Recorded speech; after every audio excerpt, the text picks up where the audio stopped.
Alicia Fox. It seems like AJ is the one who's getting the more attention now because she's involved in that program with Daniel Bryan. Kaitlyn, not really doing much with her.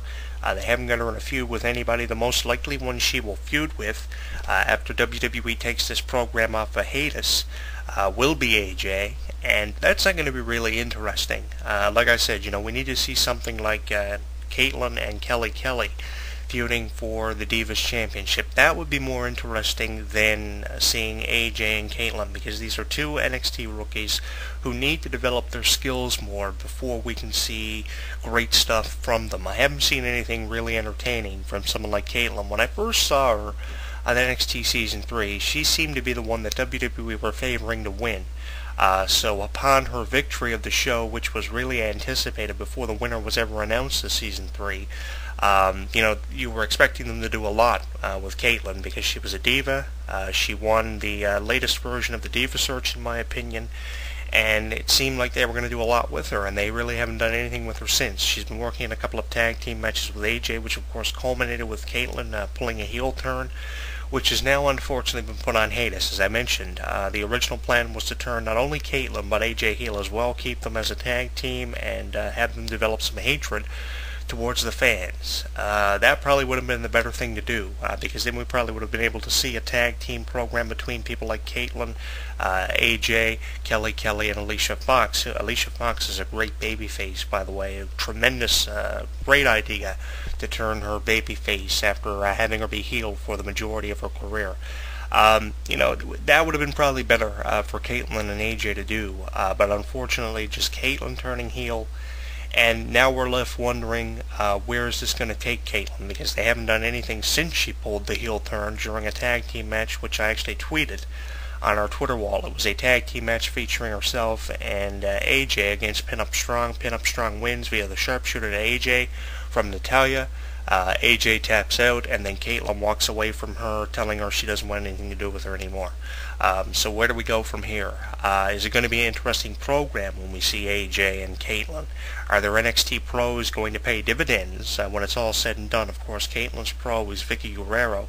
Would have been more effective if they would have brought Kaitlyn in and would have went through with the whole Dolph Ziggler-Kaitlyn thing, which was killed off television when Vicky Guerrero caught them backstage courtesy of a backstage camera, misfitting around. That would have been interesting to see her in a program with Vicky, Dolph, and herself on SmackDown when Dolph Ziggler was the number one contender for the World Championship at the beginning of 2011. That storyline put me in mind of how they killed the Kane Kelly stuff involving Randy Orton and The Miz. They took that off television completely, and they did the same thing with Dolph Ziggler, Edge, Vicky Guerrero, and Kaitlyn, which they could have done a lot with. That probably would have been the right road to take Kaitlyn's career down, but it seems like these new divas, especially Kelly in the first few months of her career, are having storylines killed off television quicker than doing anything with them.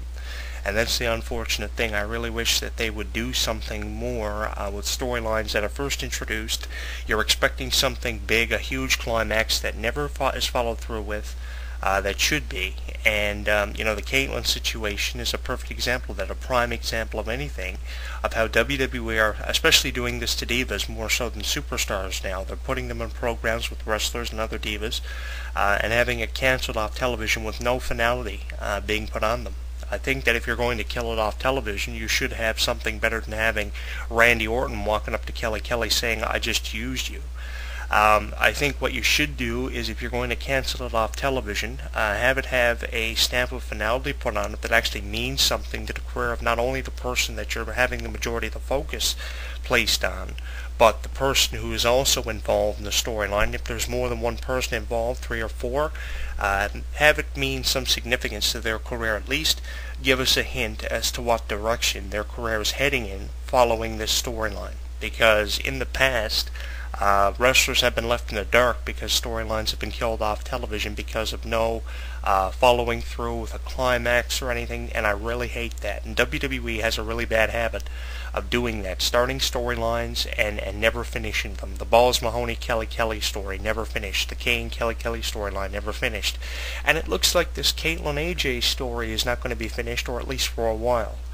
I'll give it a month before they do anything else with Kaitlyn, because it seems like WWE has reached a point in the road of Kaitlyn's career where they have a bit of uncertainty developing as to what to do with her. One minute she's a babyface getting over with the fans, and the next minute she's a heel that they're doing nothing with. It seems like her career is on a downward spiral, kind of like John Morrison, Melina Maurice. Some of the more recent releases we've talked about here on YouTube.com, Jonathan Clarke 22, and on our Twitter page. I really think that it is absolutely ridiculous how WWE are treating their talent. And I just talked about this with the John Morrison Melina video I posted as a video archive both on our YouTube channel and on our Twitter at HW Entertainment Jonathan Clarke 1. I talked about how these people are not being booked sufficiently. I mean, DiBiase, John Morrison, Melina Maurice are people who you could easily be Divas champion or WWE champion within 3 to 4 months. But the problem is you're not doing anything with them, and as long as they continue to not have anything done with them, we're going to reach a point in their lives when they're going to realize that major companies want nothing to do with them, and the only thing left for them to do is head back to the independents originally where they came from, or some magazine company where they were spotted in by John Laurinaitis. So, you know, it's really bad. It's unfortunate. And if you didn't catch the John Morrison Melina YouTube video I made here for YouTube.com, Jonathan Clarke 22 in our video archives, or on our Twitter page, it's all up there for you on our Twitter page, HW Entertainment Jonathan Clarke 1, so make sure you check all that out. Very unfortunate what they're doing with Kaitlyn. And, you know, going back to NXT Season 3, which had so much promise from the promotional videos and everything. I mean, the Divas looked fantastic, especially that huge Diva that was pulled immediately from the show to do some confliction between herself and Vicky Guerrero, apparently. You know, I really thought that so much promise was going to come from NXT Season 3. And if you ask me, in terms of crowd reception, I think AJ had a more positive response from the fans than Kaitlyn did. It seemed like the fans really hated her from the minute they saw her, but Kaitlyn quickly won the fans over. You know, and it's unfortunate that they're not doing anything with people like AJ and Kaitlyn. So many people have so much promise and potential.